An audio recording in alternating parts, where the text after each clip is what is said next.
The rumors are absolutely right. What kind of rumors? That your father is the best barber in this part of Venice.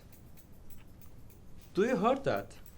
Those scissors are playing a constantly changing tune every time. Yeah. Next. Do you see that? What? That he's also excellent with the brush and the razor. Yeah, he's the best barber in Venice. Yes, I know that. Polo, do you know that your father is also a musician? A violinist. Yes, I only know that because Mama has told me. Next, please. It was a pleasure to meet with you, Paolo.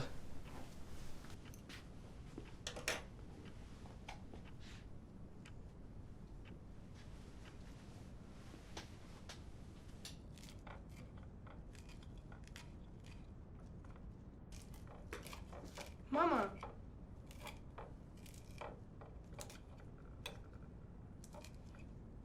I heard a customer mention again that Papa used to play the violin. Why doesn't he want to play the violin anymore? Paolo, do you know that he was the best in the whole orchestra? Absolutely brilliant. But why don't you ask him yourself?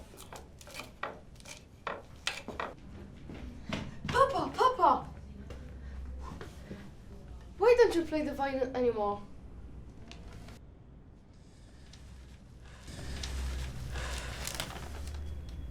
People change, Paolo. Times change. What do you mean?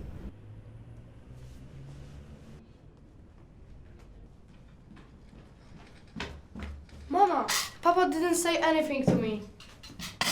Paolo, if I show you the violin, will you promise me you'll not ask Papa again? Which violin? Papa's violin. And you'll not ask Papa again about violin. Do you promise?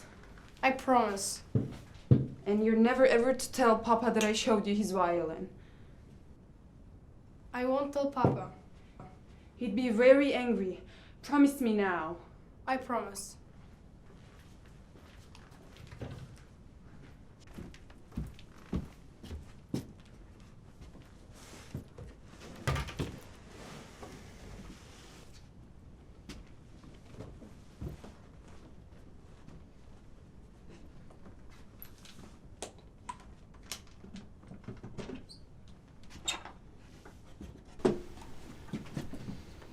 Can I play it?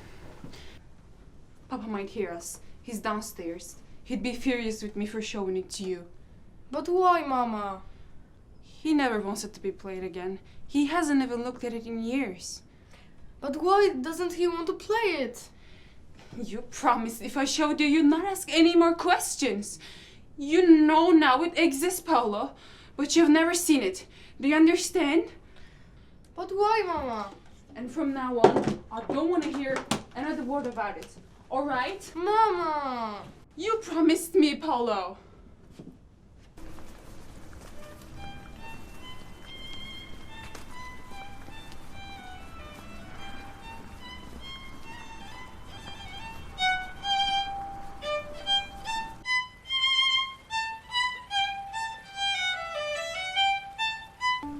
Hello, young boy. You're out late. What's your name? Paolo. Paolo Levi. Papa was a violinist in an orchestra. So was I, all of my life. Benjamin Horowitz. But now I'm what I always wanted to be, a soloist. I could play with some Mozart. Do you like Mozart? I don't know. I know the name, but I don't think I ever listened to any of his music. He wrote this piece when he was even younger than you. I would guess you're about 7. I'm 9. Well, I'm 62 and he wrote this when he was 6 years old. He wrote it for the piano, but I can play it on the violin.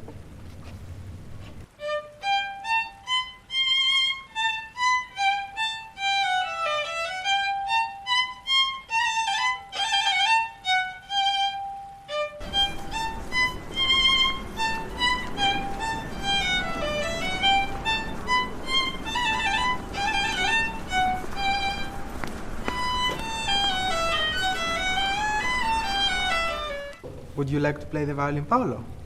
Of course I do. Well, put it on your chin and hold it like this way. And the fingers on the string.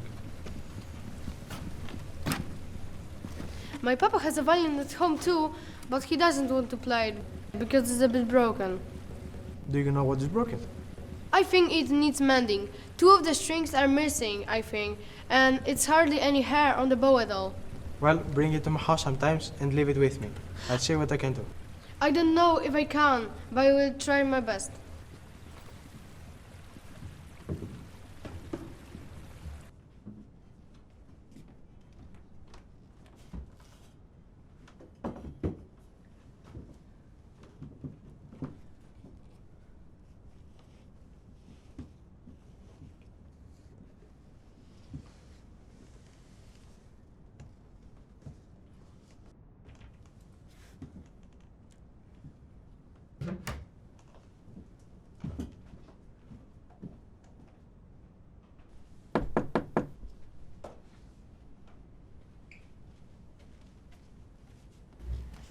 Hello, Paolo. Come Hi. here.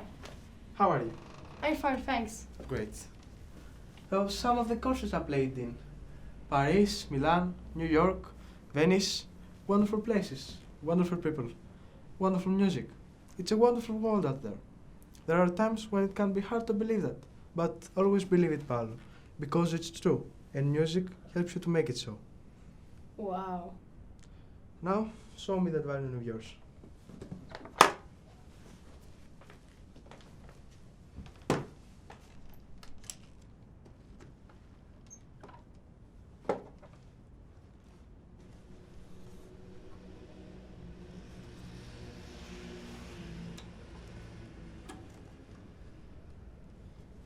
A very fine instrument, a bit on the large size for a young lad like you, but you'll grow on it.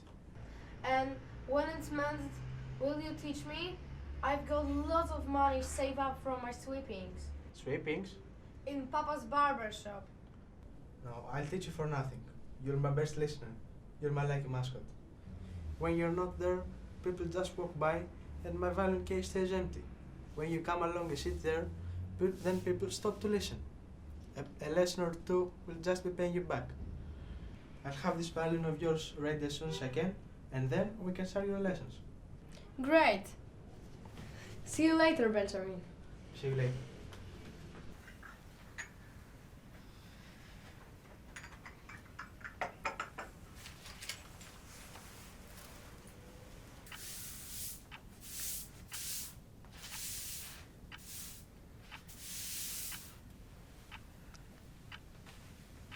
Bye, Papa.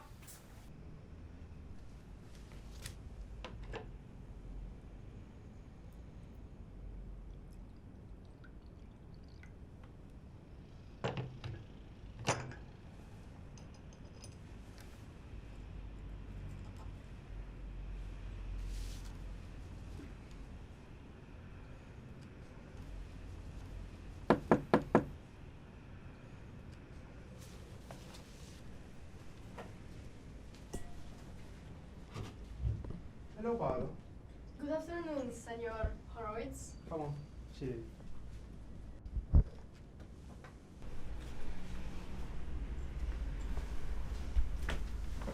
Would you like some tea? Yes, please.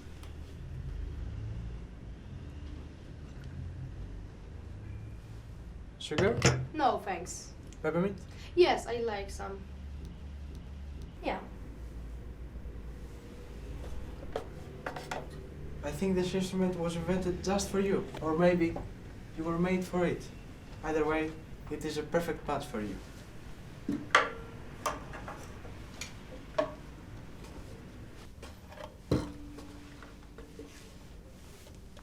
Now, follow my movement.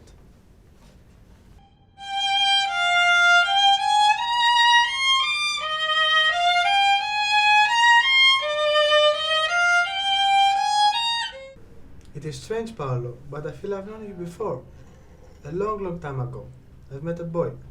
Levi was his name too, like yours, Levi. It's a common name, but it's you who reminds me of him. He was the youngest player in our orchestra. His name was Gino. But my father's name is Gino. Maybe it is him. Maybe you played with my father. Maybe you know him. It can't be possible. Gino Levi. I haven't heard of him in a long while now. Maybe I should meet your mom and papa too. No, you can't. They would find out. It's a secret. It's about time anyway, Paolo. You've been coming here for lessons for a quite long time now. Mama showed me Papa's violin and made me promise never to say anything. Listen to me. They need to know they have a wonderful violinist for a son. But Mama said I can never tell Papa about the violin. And I've kept it a secret. All this while, even from Mama, that I have been practicing a violin. Secrets, Paolo, are lies, by another name. You don't lie to those we love. A son should not hide things from his mama or papa. You must tell them your secret. If you want to go on and play the violin, you'll have to tell them. If you want me to go on teaching you, you'll have to tell them. And now, it's a good time to do what must have been done a long time ago. Will you come with me? I can only do it if you come with me. I'll come with you.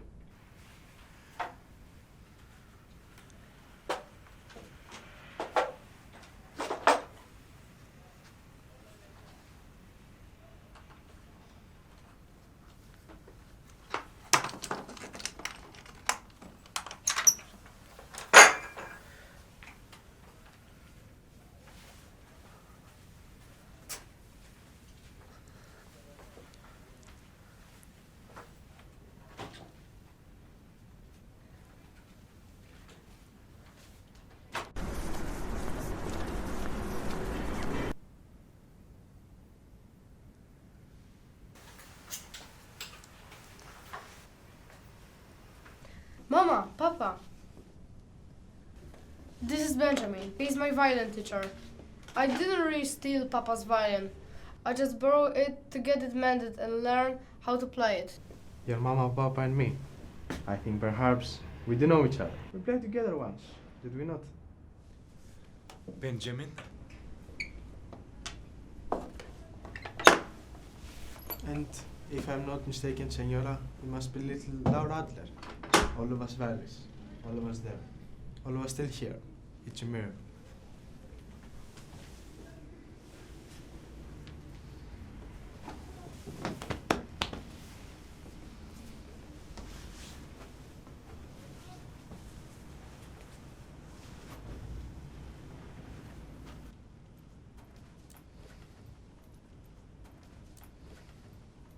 Didn't I tell you, Paolo, it was a wonderful world? It's been 20 years or more since we last saw you, Benjamin. I didn't know you were alive. I always hoped you survived these two lovebirds, but I never really believed it. Paolo is about to tell you both something. Aren't you, Paolo? Well, yes. Senor Benjamin has been my violin teacher. He's the best teacher in the world. But please, don't be angry. Didn't I say Paolo would tell us, Gino? I didn't believe it. You see, Paolo, I often take down my violin just to touch it, to look at it. Papa doesn't like it, but he forgives me, right? Because he knows I love this violin. When it went missing, I knew it had to be you. Then it came back, mended. And then, after school, you have started to come home late. And when you haven't been home, the violin has always been gone. I told Papa you'd tell us when you were ready. We thought you might be practicing somewhere, but it never occurred to us that you were having lessons with Benjamin, who taught us and looked after us like a father all those years. But you told me it was Papa's violin, that he would put it away and never wanted to play it again. And what do you mean Senor Benjamin was your teacher? And like a father to you, too? Mama and me, we try never to speak of this, because the memories we have are like nightmares, and we want to forget. But you told us your secret. There's a time for truth. It seems, and it has come. Truth for truth. The three of us were brought by the train to the concentration camp, to Auschwitz, from all over Europe. Benjamin from Paris, Mama from Warsaw, and me from Venice. We were all musicians, all Jewish. We survived only because we were able to say yes to one question by an SS officer on the arrival at the camp. Stop! Is there anyone amongst you who can play an orchestral instrument?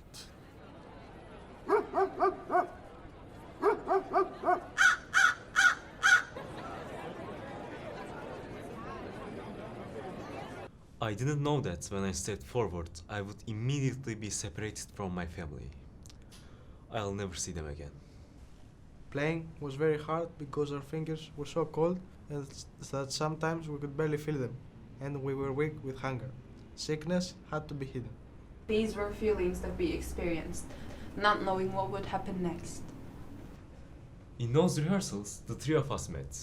Benjamin was a good deal older than me and your mama. We were very much the babies of the orchestra. We were barely 20. Why the orchestra was rehearsing? Who we would be playing for? We did not know and did not ask. We played Mozart, a lot of Mozart. The repertoire was for the most part light and happy. Eine kleine Nachtmusik. At first, we gave concerts only for the SS officers. You never looked them in the eye. You played with total commitment. Every performance was your best performance, not to please them, but to show them what you could do to prove to them how good you were, despite all they were doing to humiliate you, to destroy you in body and soul. We fought back with our music. It was our only weapon. You see, Paolo, your papa could speak no Polish. Your mama knew no Italian. But their eyes met when they were playing. They shared the joy in music making and they fell in love. The whole orchestra knew it before they did. Our little lovebirds, we call them. For everyone else, they represented hope, the future. I don't know about that, Benjamin. Our love numbed the pain, protected us from the fear we were living through, from the horror going on all around. But we all shared the shame. We were being fed while others were not. A train arrived, wagons packed with new prisoners. Once they were all out, they were lined up and then divided.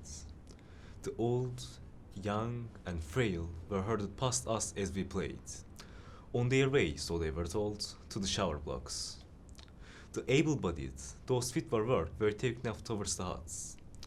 And all the time, your mama and Benjamin and I and the orchestra, we played Mozart.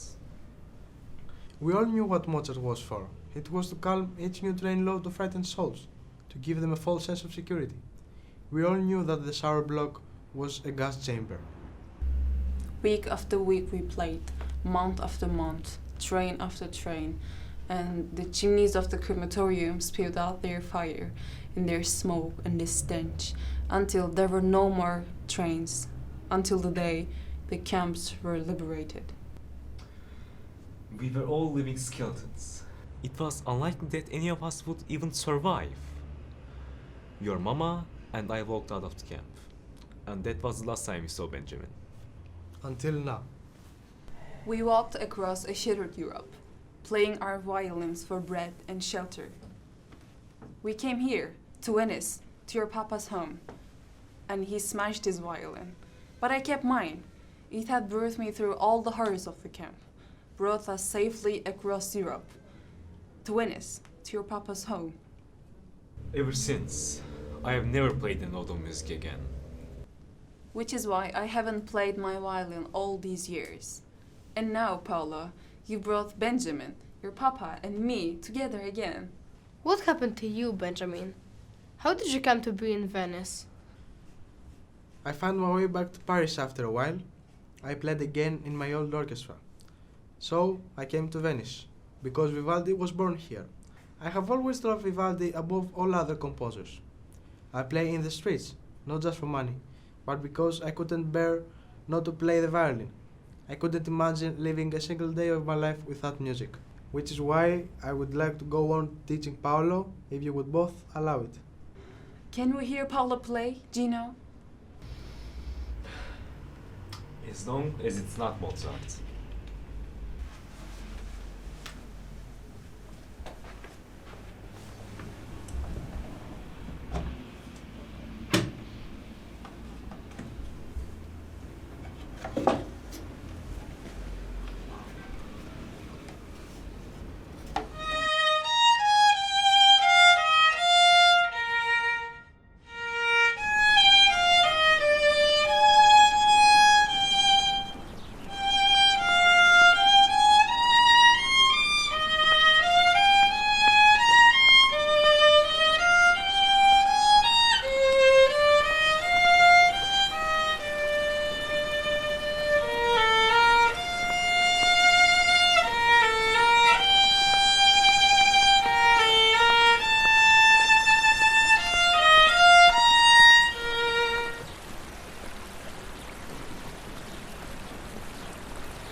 So, Paolo, you prefer playing the violin to sweeping up my barber shop, do you?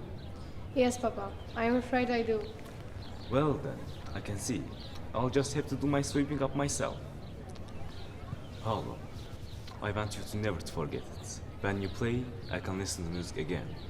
You have made music joyful for me once more. And that's a wonderful gift. You go and be the great violinist. I'll help you the way I can. You will play heavenly music and people will love you. Mama and I shall come to all your concerts. Promise me one thing. Until the day I die, you will never play Mozart. No, never Mozart. Promise me. I promised, Papa.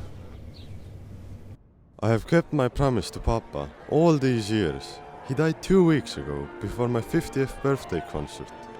I'll be playing Mozart, and I'll play it on Mama's violin. And I'll play it so well that he will love it. They all will love it. Music belongs in the streets, where Benjamin played it, where I played it, with him, not in the concert halls. It was time to tell the truth, because secrets are lies.